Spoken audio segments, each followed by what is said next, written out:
അഗാധമായ ഒരു ശൂന്യത നേരിടുമ്പോൾ ഒരു യാത്ര അങ്ങ് പോയേക്കുക. തിരിച്ചെത്തുമ്പോൾ മനസ്സ് ശാന്തമായിരിക്കും, ഒപ്പം ഓർമ്മകളുടെ മനോഹര അനുഭൂതി. അങ്ങനെ ഒരു യാത്രയെക്കുറിച്ചാണ് പറഞ്ഞു വരുന്നത്. കൊല്ലം ജില്ലയിലെ അഷ്ടമുടി കായലിന് നടുവിലായുള്ള സാമ്പ്രാണിക്കൊടിയിലേക്കുള്ള യാത്ര. തിരുവനന്തപുരത്ത് നിന്നാണ് യാത്ര ആരംഭിക്കുന്നത്. തിരുവനന്തപുരം സെൻട്രൽ റെയിൽവേ സ്റ്റേഷനിൽ നിന്ന് കൊല്ലത്തേക്കുള്ള ട്രെയിൻ പിടിച്ചു.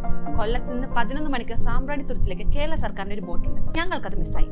പിന്നെ കൊല്ലത്തിൽ നിന്ന് അഞ്ചാലമുട്ടിലേക്കും അവിടെ നിന്ന് സാമ്പ്രാണിക്കൊടിയിലേക്കും ബസ് കയറി. സാമ്പ്രാണിക്കൊടിയിൽ 12 മണിയോടെയാണ് എത്തുന്നത്.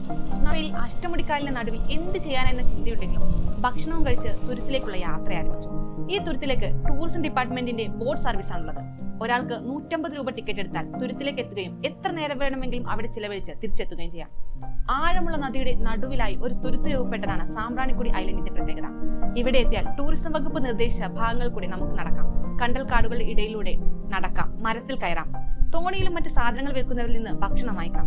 ഈ തുരുത്തിൽ നിന്ന് 3 കിലോമീറ്ററോളം കായലിന്റെ നടുവിലൂടെ ഒരു തോണി യാത്രയുണ്ട്. ഒരാൾക്ക് 100 രൂപയാണ് ഈ തോണി സവാരി. ഇവരുടെ ഇടയിലൂടെ നട്ടുച്ച വെയിലിനെയും പ്രിയപ്പെട്ടതാക്കാൻ പോകുന്ന യാത്രയാണിത്. ഫാത്തിമ ഐലൻഡും സെന്റ് മേരീസ് ഐലൻഡും മേരി ഐലൻഡ് തുടങ്ങിയ കൊച്ചു കൊച്ചു തുരുത്തുകൾ ഇവിടെ കാണാം. കായലിനെ അടുത്തറിയാൻ ഈ യാത്ര കിടിലം അനുഭവമാണ് നൽകുന്നത്. 3 മണിക്ക് തിരിച്ച് സാമ്പ്രാണിക്കൊടിയിൽ നിന്ന് നേരിട്ട് കൊല്ലത്തേക്ക് ബോട്ടുണ്ട്. ഒരാൾക്ക് 20 രൂപ ടിക്കറ്റിൽ 1 മണിക്കൂറോളം കായൽ കൂടി യാത്ര ചെയ്ത് കൊല്ലത്തെത്താം.